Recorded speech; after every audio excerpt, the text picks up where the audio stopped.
Spatikakritim Adharam Sarva Vidyanam Hayagrivam Upasmahe. We've seen a lot of different aspects of eternal wisdom. Today, I thought we will dwell on something which is extremely interesting, which is called as Chitra-Kavya. Because we've been looking at Chandra's Shastra, we've learnt about the first greatest poetry from Valmiki Ramayana, the Mangala Sloka. We've also seen some Shabda Rupas, some slokas which sound very beautiful because of the uniqueness of the poetry. So today, I thought we will expand it to go into some of the Chitra-Kavyas. Basically, what we mean by Chitra-Kavya is something that is marvelous. It can be pictoric. It can be because of the structure, because of the sound, or because of the form, the symmetry. So, any of these classifications come under Chitra-Kavya. For example, a Chitra-Kavyam can create a feel like a lotus or a wheel or a ratha. There are so many different kavyas like that. Or we can also have a poetry which has movements in it. How can a poetry have movements in it? So those kind of beauty we will relish.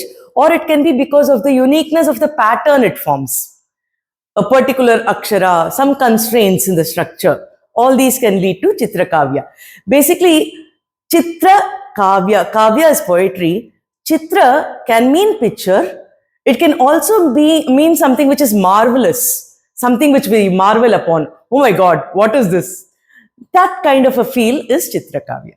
So this is something which I relish a lot. So I thought I will share this with you today.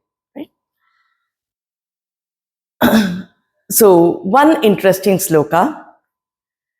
I will recite the sloka first. After that, we will go into the explanation. In Chitra-Kavya, meanings are not given priority, but it comes along with meanings. It's like a real big wow. How can a kavya has so much of constraint still have the meanings intact? So that will be an additional wow factor.